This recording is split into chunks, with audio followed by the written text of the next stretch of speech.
Oi, tudo bem com vocês? Vamos continuar falando sobre alfabetização. Hoje eu vou te trazer estratégias simples e precisas para te auxiliar nesse processo.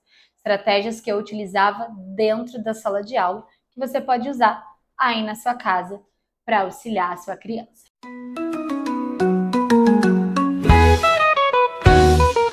Então eu trouxe algumas dicas práticas. Então, primeiro, histórias. Primeira dica, eu acho que não teve nenhum vídeo que eu não tenha falado de histórias aqui. Então, leia para o seu filho, leia para a criança. Seja 5 minutos por dia, 3 minutos por dia. Isso é muito importante para que a criança vá criando esse lado leitor e esteja explorando a alfabetização aí, certo? Outra dica, número 2, ambiente alfabetizador. Na sala de aula, a gente chama de cantos de aprendizagem, né? Em casa isso também pode acontecer, ali dentro do espaço, do quarto da criança. Então, um canto de histórias, de suporte de escrita e leitura, tendo livros, revistas, jornais, receitas, por exemplo. Um outro canto da criatividade, com canetinha, com tinta, com massinha, com cola, né? Um outro cantinho onde a criança vai poder visualizar o alfabeto, vai poder criar uma lista, por exemplo. E tudo isso que eu tô falando, que são coisas que fazem parte de minha vivência dentro da sala de aula, a gente também pode trazer para casa. Então, em casa, a criança pode ter no seu quarto um alfabeto exposto. Esse alfabeto pode ser o nosso alfabeto de encaixe. Ele é muito bacana, colorido, ele pode ficar lá exposto para a criança, ou você pode criar com a criança um alfabeto. Faz uma lista dos nomes das pessoas da sua família. Ou quando você for pedir aí na sua casa uma pizza, deixa a criança tentar escrever, tentar ir criando essa consciência fonológica, né? Hoje a gente vai pedir pizza em casa. O fulano é que vai escrever a lista. Ou a mamãe precisa fazer compras. Quais frutas você quer que a mamãe traga? Faz uma lista. Então tá o tempo todo tornando aquele espaço um espaço de aprendizagem para a criança. Então aqui eu quero destacar a importância das rimas na alfabetização. É muito importante para que a criança tenha essa consciência fonológica, né? Então a gente já falou sobre a aliteração, que é o som inicial das palavras, mas o som final, que são as rimas, é muito importante. E o que a gente tem? Muito recurso, que eu acredito que você, na sua casa, desde que você era criança, você conhece essas coisas que eu vou falar agora, que são as cantigas de roda e as parlendas. Grande parte das parlendas contém rima, justamente para a gente trabalhar a consciência fonológica. Então, por exemplo, hoje é domingo, pé de cachimbo. É uma parlenda que a gente consegue trabalhar as rimas. 1, 2, feijão com arroz. 3, 4, feijão no prato.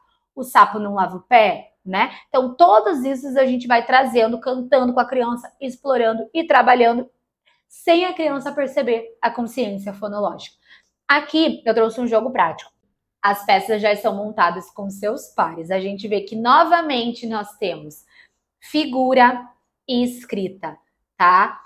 E podem ver que, com exceção do pinguim e do pudim, o resto não se mantém a mesma cor de pares, justamente por isso. Isso aqui é um jogo, quando uma criança ali, que você vai entregar um jogo da memória para uma criança de 3 anos, 4, talvez ela tenha uma dificuldade um pouco maior nesse formato de jogo da memória, porque aqui ela precisa trabalhar a sua consciência fonológica. Então aqui é um jogo totalmente voltado para a alfabetização, tá? Então pode ver, orelha, ovelha, ela precisa entender, né, na sua consciência fonológica, ouvindo esse som, que essas duas peças rimam. Então, acertei, ponto para mim.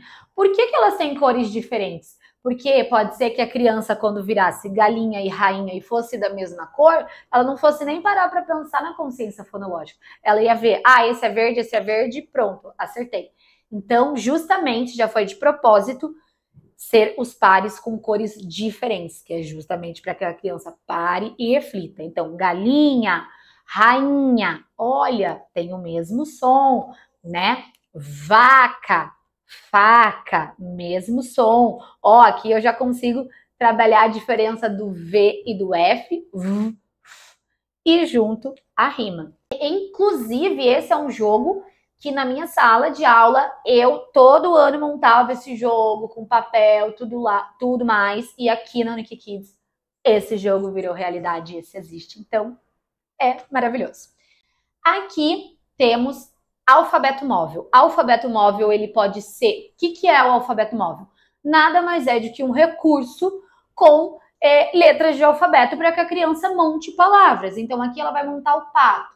Ela vai pegar o P, o A, o T e o O. Formou o pato. Então, existe, muito comum a gente ver esse jogo de VA, tem também de MDF. Esse específico eu montei para os meus alunos com ímã. Por quê? Porque na minha sala tinha um armário de metal. Então era uma coisa que não era utilizada e eu queria dar uma utilização para que não fosse só um armário parado ocupando um espaço na sala de aula.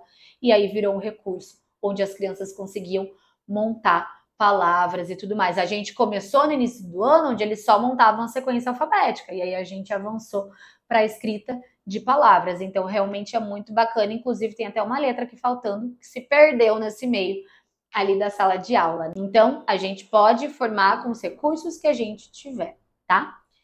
E aqui um jogo também aqui da Unique Kids, que é o bingo das letras. Então ele vem algumas cartelas, tá? Essas cartelas são distribuídas ali para as crianças, é a cartela do bingo, certo? E aí você vai sortear algumas letras. Então você vai lá, sorteei a letra A. Tem letra A na palavra que eu vou formar? Tem. Então eu vou colocar lá a letra A.